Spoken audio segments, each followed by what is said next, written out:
I want to thank some of the great people from the Palm Beach County Sheriff's Office. They're here to take photographs, and it's my honor to do so. Also, the fire department, the great firefighters. So they're here throughout the room, and I want to thank you very much for being here. I'll be with you in a little while. We'll do some great photos. We have plenty of time. Policemen, policewomen, and firemen, firewomen, they're here, and we appreciate it very much. You've done a fantastic job.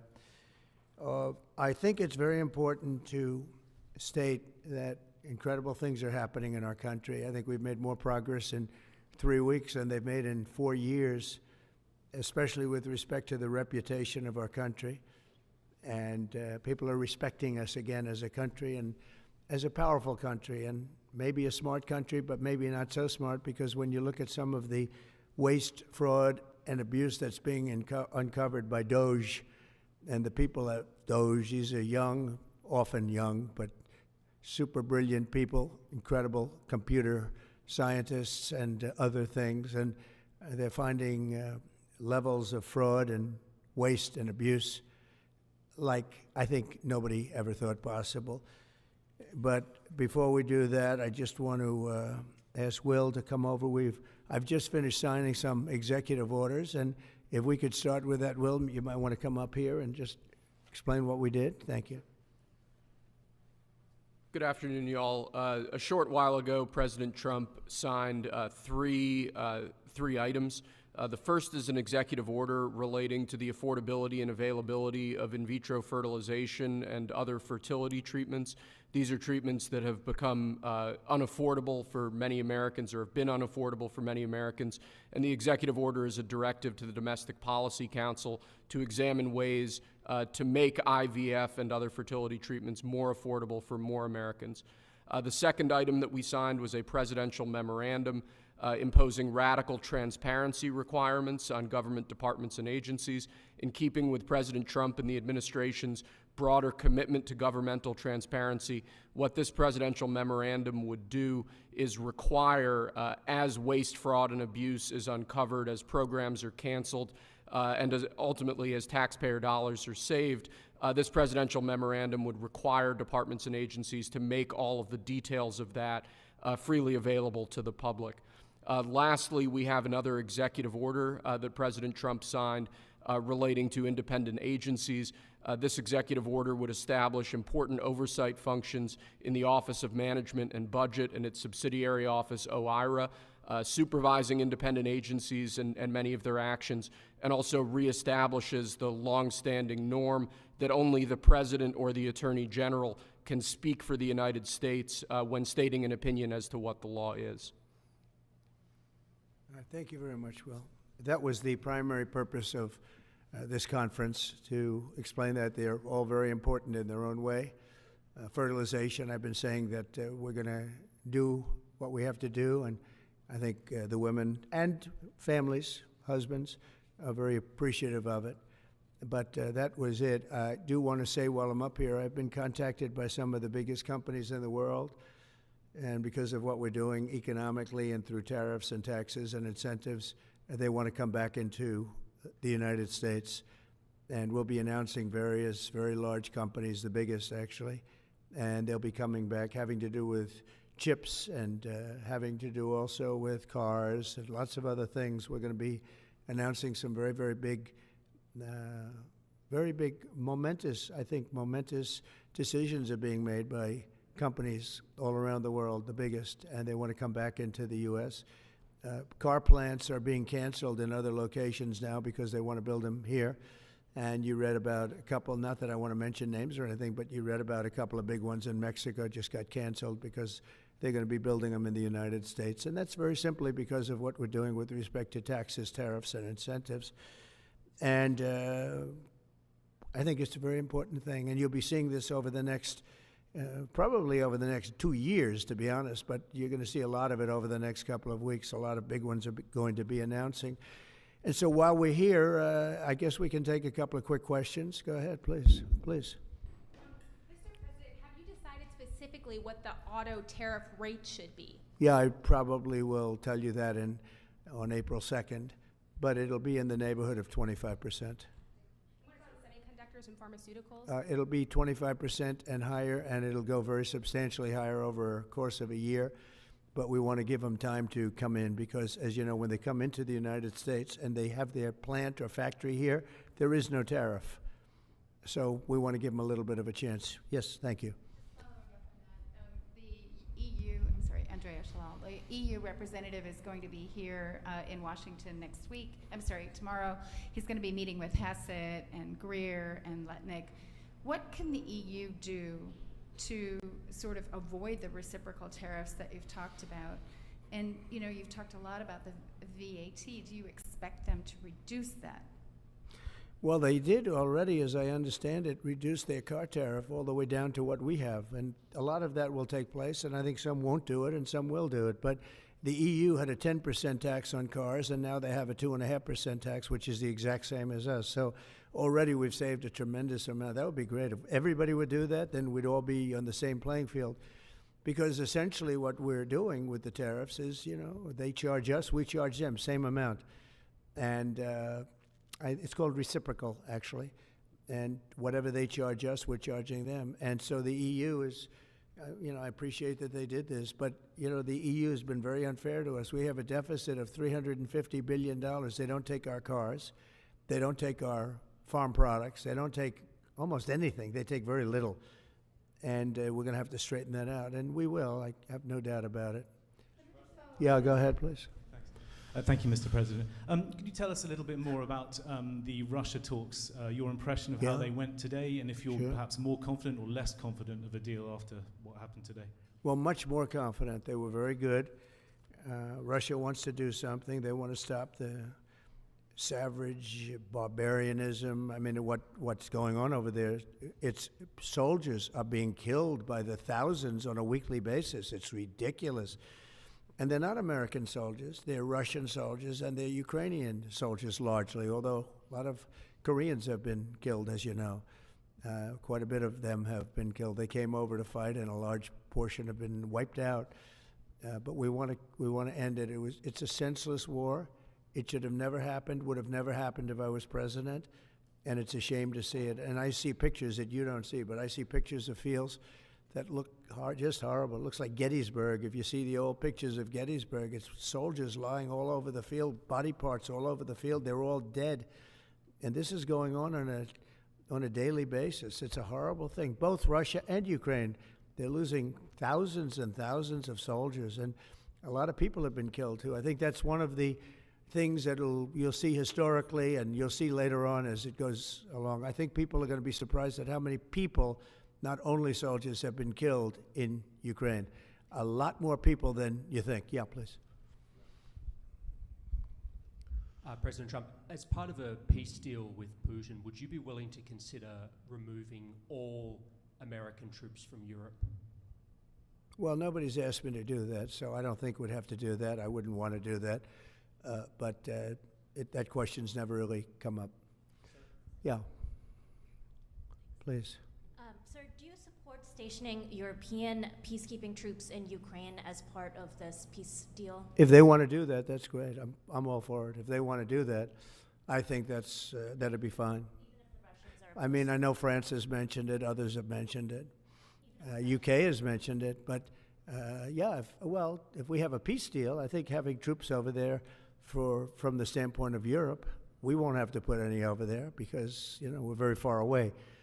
But having troops over there would be fine. I would not object to it at all. We're talking about this now, peace. We have either a ceasefire or a peace itself, and we're looking to do both. We'd start off with the ceasefire, and if they want to do that. I know France was willing to do that, and I thought that was a beautiful gesture. Yeah, please. Do you have any message for Ukrainians who, after 3 years of fighting, might feel betrayed or disappointed at not having a seat at these initial talks in Saudi Arabia? Well, I think I'm really disappointed in what's happened. I've been watching this for 3 years. It's a war that would have never happened if I was president, and I've been watching these people being killed at levels that you've rarely seen, not even close, since the Second World War. And I'm very disappointed. I hear that, they're upset about not having a seat. Well, they've had a seat for 3 years and a long time before that. This could have been settled very easily, just a half-baked negotiator could have settled this years ago without the loss of much land, very little land, without the loss of any lives, and without the loss of cities that are just laying on their sides. You have those magnificent golden domes that are shattered, will never be replaced. You can't replace them. 1,000-year-old domes that are so beautiful, you can't replace that. A whole civilization has changed because of what. So when they're worried about not being seated, you mean somebody that should have gone in and made a deal a long time ago? You could have made a deal. This is one that could have made a deal. There was no talk of this during the Trump administration. Putin would have never, ever done it. And by the way, we wouldn't have had October 7th. You know that. We wouldn't have had October 7th either in Israel. And we wouldn't have had that mess that's going on over there. It's like we have great fire people here. We're putting out fires. All over the world we're putting out fires. So that wouldn't have happened. And you know what else wouldn't have happened? Inflation. Because it was caused really by the cost of energy going through the roof because of their bad energy policies and also their spending, their terrible spending, wasteful spending on the Green New Scam. It's a scam. It's a whole big scam. Yeah, please. Yes, sir. I want to ask you a little closer to home. What would it take for you to reconsider the restrictions on the Associated Press? And secondly, some of your advisors are concerned with the Associated Press's style guide, using language and giving guidance to not use words like illegal immigrant or to use phrases like gender-affirming care. And they're concerned about that being an encroaching amount of liberalism in the way in which the press writes about things. Do you share those concerns? Well, I do think that some of the phrases that they want to use are ridiculous, and I think, frankly, they become obsolete, especially in the last 3 weeks, because many things have happened in the last 3 weeks. And I didn't know about that, but I would say that if they want to use certain phrases like that, and I guess some are okay, but many aren't, but the Associated Press just refuses to go with what the law is and what is taking place. It's called the Gulf of America now. It's not called the Gulf of Mexico any longer. I have the right to do it, just like we have the right to do Mount McKinley, and nobody's even challenging that. But only the essentially, it's primarily the Associated Press, and I don't know what they're doing, but I just say that we're going to keep them out until such time as they agree that it's the Gulf of America. We're very proud of this country, and we want it to be the Gulf of America. Now, the Associated Press, as you know, has been very, very wrong on the election, on Trump and the treatment of Trump and other things having to do with Trump and Republicans and conservatives. And they're doing us no favors, and I guess I'm not doing them any favors. That's the way life works. But, thank you for the question. Who are you with? Very good question. Thank you. Yes. We're hearing that Russia wants to force Ukraine to hold new elections in order to sign any kind of a peace deal. Is that something that the U.S. would ever support? Well, we have a situation where we haven't had elections in Ukraine, where we have martial law, or essentially martial law in Ukraine, where the leader in Ukraine, I hate to say it, but he's down at 4% approval rating, and where a country has been blown to smithereens. You got most of the cities are laying on their sides. The buildings are collapsed. It looks like a massive demolition site. So many of the cities. They haven't done it in Kiev because I guess they don't want to shoot too many rockets in there. They've done it 20%, but they haven't done it 100%. If they wanted to do it 100%, it would probably happen very quickly. But you have cities that are absolutely decimated. And yeah, I would say that, when they want a seat at the table, you could say the people wouldn't the people of Ukraine have to say, it's been a long time since we've had an election. That's not a Russia thing. That's something coming from me and coming from many other countries also.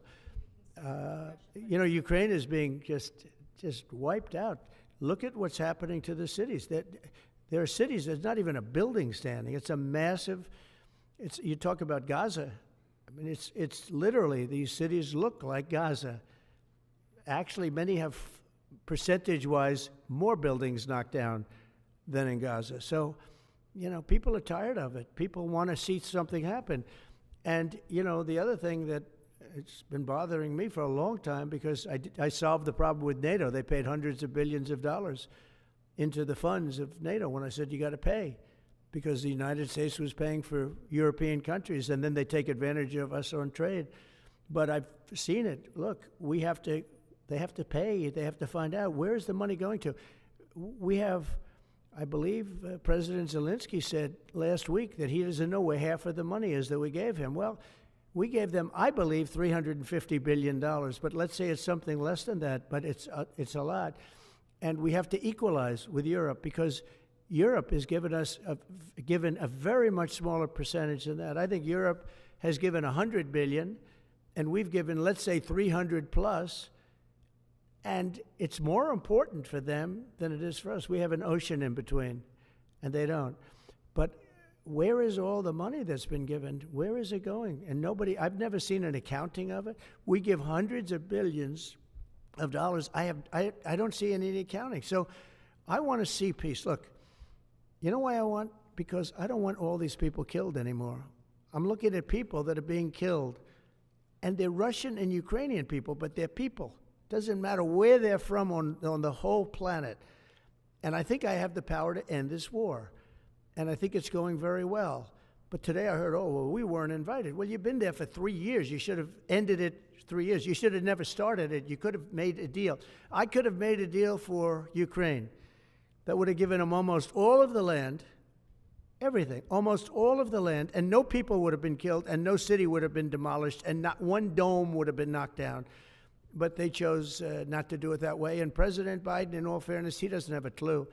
What he was so bad for this. He was so bad, so pathetic, so sad. But with all of that being said, look, it is what it is. When I left, there was no chance that this could have happened. But it happened because we had incompetent leadership at many different levels. But when you see what's taken place in Ukraine with millions of people killed, including the soldiers, millions of people killed, a big percentage of their cities knocked down to the ground. I don't know how anybody even lives there. You know, when they say they took a poll and Zelensky's at 4%, who's living there? You know, I mean, it's hard to believe that people live there. Their cities are being knocked down, and this is something that would have never happened. And by the way, for 4 years, it didn't happen. It was never going to happen. Go ahead. One follow-up question. How would you counter the perception, because Russia's pushing for this, obviously, they don't really hold true elections, that would be a capitulation of some sort. How would you guard against potentially Russia installing a puppet government? And then finally, how would that new election have an impact on getting Zelensky to sign the rare earth minerals deal? Look, you have leadership, and I like him personally. He's fine. But I don't care about personally. I care about getting the job done.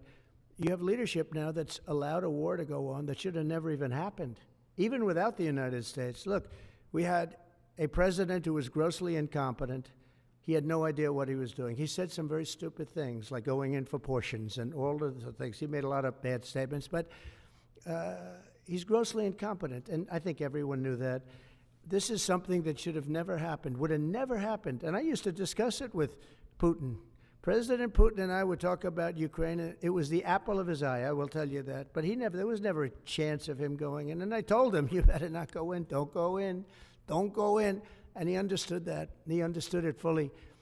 But I'm only interested, I want to see if I can save maybe millions of lives. This could even end up in a World War III. I mean, to be honest with you, you've been hearing now Europe is saying, well, I think we're going to go in and we're going to go. All of a sudden, you're going to end up in World War III over something that should have never happened. And, you know, it's a very sad situation. Yeah, please. In a court filing, the White House said that Elon Musk is not a DOGE employee and has no authority to make decisions. Can you clarify for us today well, what Elon his Musk, exact role is there? Yeah. Elon is, to me, a patriot. So, you know, you could call him an employee, you could call him a consultant, you could call him whatever you want. But he's a patriot. I mean, look at the kind of things. I just said, just write it down, just in case that question got asked, right? And which I'm surprised it took so long, actually. But you know what? Ukraine's a bigger deal because people are dying by the thousands a week, thousands. But look at this, from 90 to 99, Social Security, 6,054,000 people. Well, that's okay. Maybe that's possible. You know, 90 to 99, maybe it's possible. It's a lot of people, though, at that. But people that live to 100 to 109, 4,734,000. Wow, that's a lot. That means over 100 years old. They have 4 million people. I don't know too many. I know people that are doing great in their 90s, but not too many people over 100. But over 120, from 120 years old, people that are 120 years old up to 129, 3,472,000 people. Wow. You know that can't possibly be, because the record is like, I think it's one person, a woman, lived to 127, but they have 3,472. Okay, but now we're going really in. People from 130 years old to 139-year-old, 3,936,000. Wow. I wonder if people are getting paid with all this. I mean, are these checks? And that's what we're checking right now. People from 140 years old to 149 years old, 3,542,000, 140 years old and beyond. Now we're really going, because we're looking to break the record by 25 years. People from 150 years old to 159 years old, 1,345,000. These are in the, by the way, these are in the computer files. This is what they do well.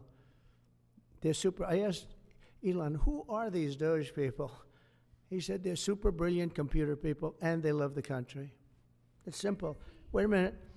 People from 160 years old to 169 years, 121,000. So 160-year-old people.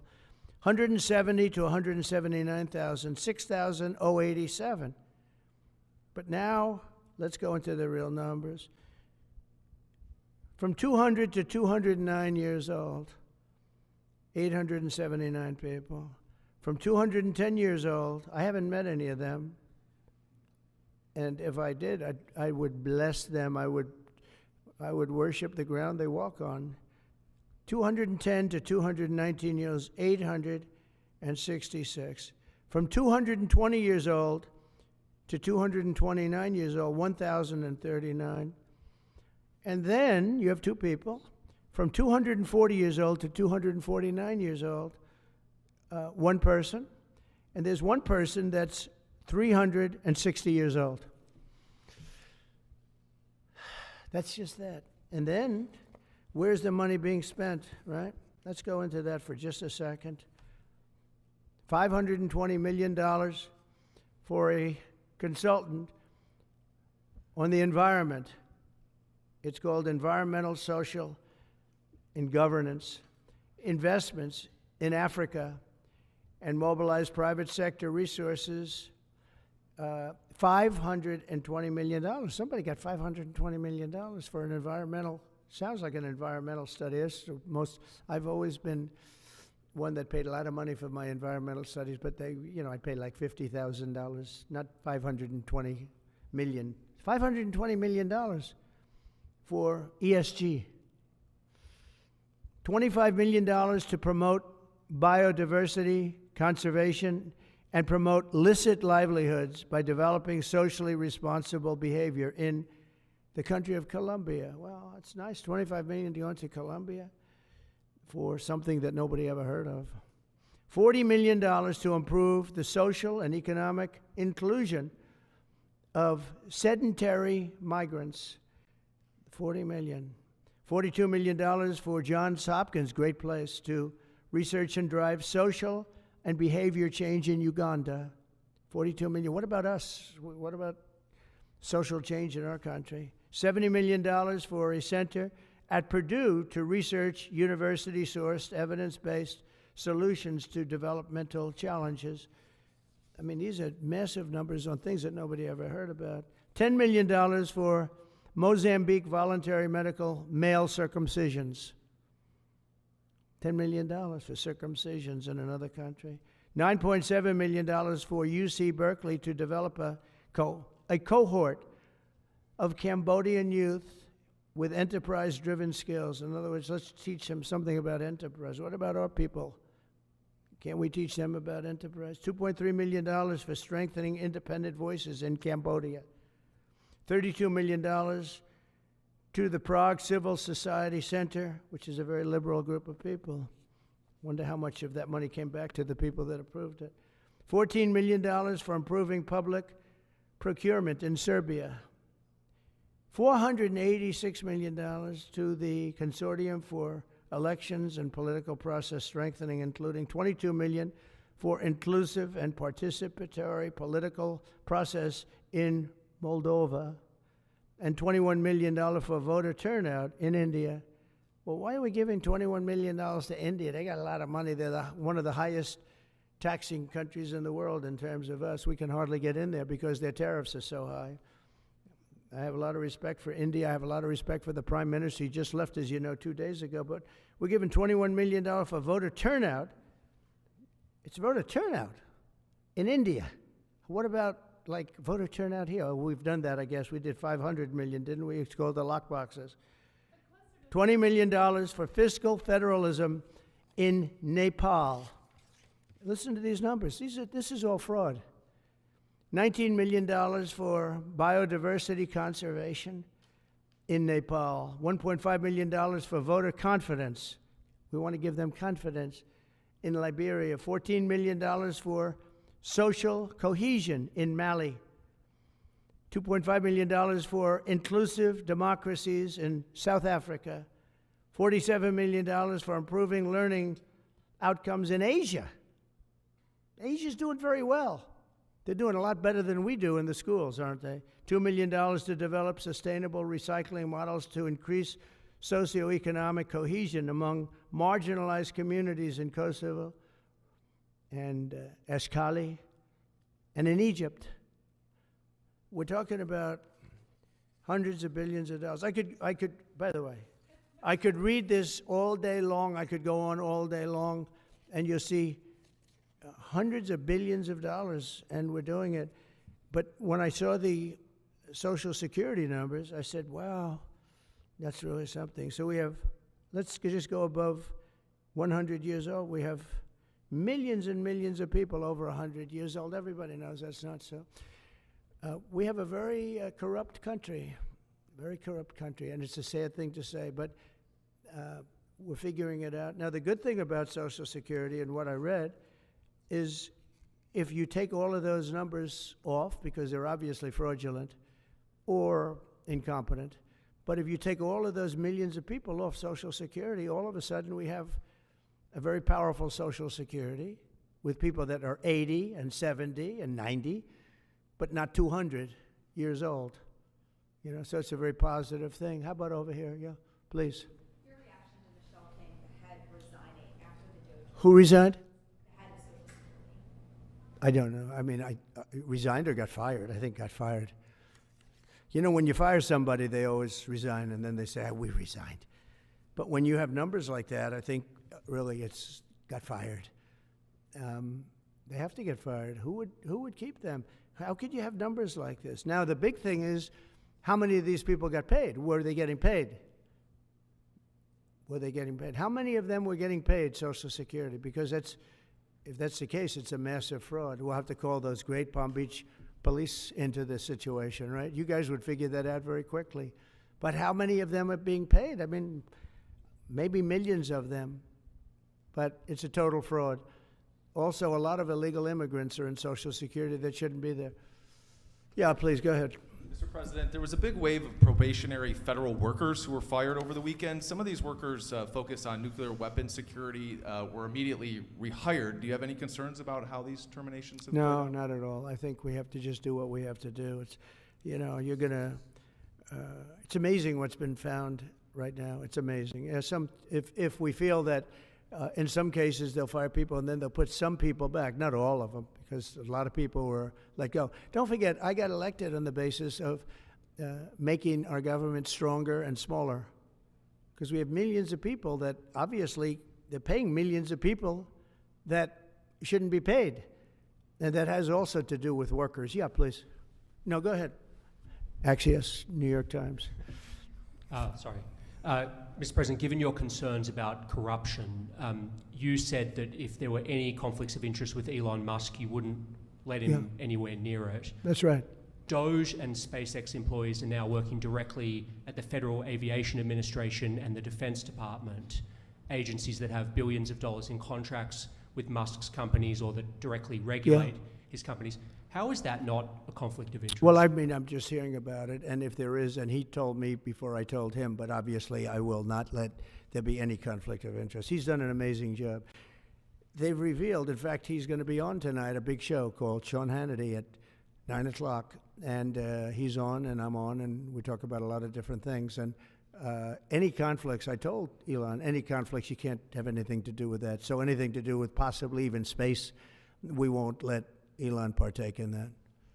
Yeah, please. On immigration, sir, you said you would be sending the worst of the worst to Guantanamo Bay.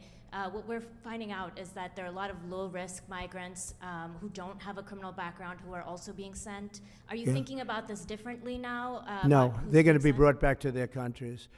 And with some persuasion, every one of those countries, everyone in the, as you know, every country is taking the people back. So some of them are going to be brought back to, many of them, any of them that are low risk, as you say, are going to be brought back to their countries. Yeah, go ahead, please. Can you give us a bit of an update on where you stand with Venezuela? Yeah, It's sure. oil. There's basically a monthly license that can soon extend. Well, you know, we had Venezuela on the run, and it looked like that was going to be very good. And when Biden came in, as he always does, he screws it up. And they started buying millions and millions and millions of dollars of oil, billions of dollars actually, of oil, and it gave them a new life, a new really lease on life. But we'll see. We had some pretty good discussions with a lot of people within our government, in the United States government, that are involved in that. And Venezuela's a little bit early, but, you know, we were not buying from Venezuela when Biden came in for whatever reason. Instead of just taking the beautiful, as I call it, liquid gold, we have more than anybody, they started paying a fortune to Venezuela, and we're looking at that, actually. Why did they do that? Why were they doing that? Why would they go to the enemy and give them billions and billions of dollars? Now, with that being said, as you know, Venezuela has said very strongly they will not take any illegal immigrant, any of the people that they sent over to us. They sent their gangs, probably the worst gang anywhere in the world, as bad as MS-13, maybe worse, and they came out of the jails of Venezuela. They emptied their jails into our country, and they said, we'll never take them back. Well, they took them back, and they're taking them back, and they are taking them back rapidly. They were sending a lot of people to Venezuela. They said they wouldn't take them back, and they are taking back. But we're looking at Venezuela very seriously, and we're going to be able to. Don't forget, I've only been here for 3 weeks. Yeah, please.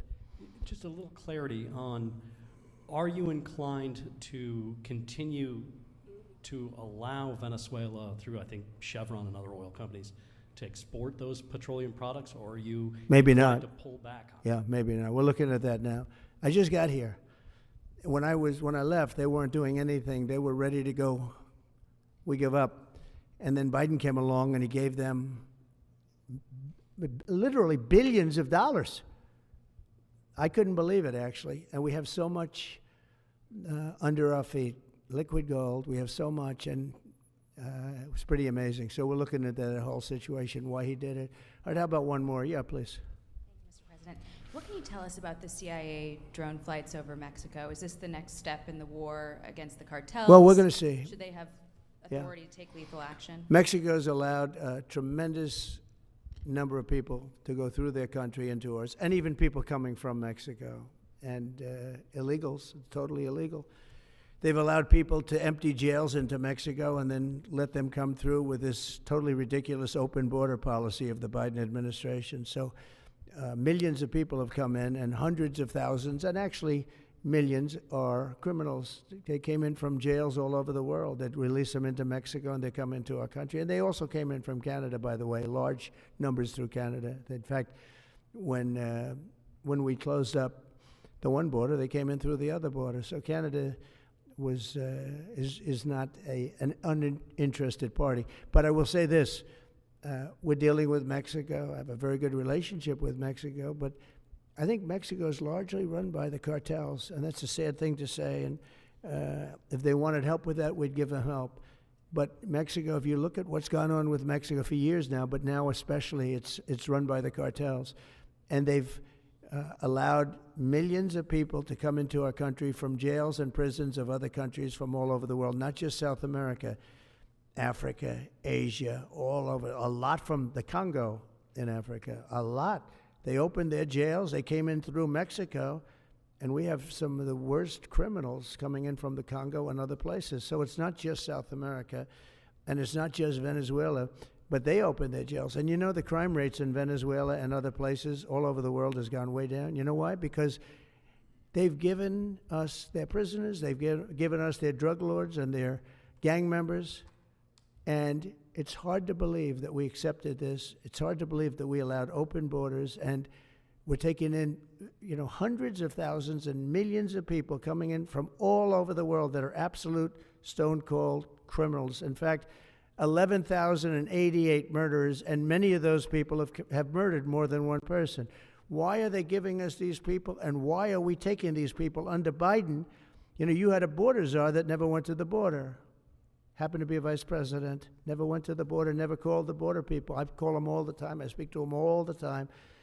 But here's the good news. We have the most secure border we've ever had right now. As secure and even more secure than I had it 4 years ago. And the Border Patrol is doing incredible. ICE is doing incredible. Tom Homan's unbelievable, and Kristi Noem has been just working very, very hard, very, very hard. And we have the best numbers we've ever had, and we're going to keep it that way. And we're going to find out how a thing like this could have happened to our country, because who would allow this to happen? What they've done to our country is so sad. Thank you very much. Thank you. Thank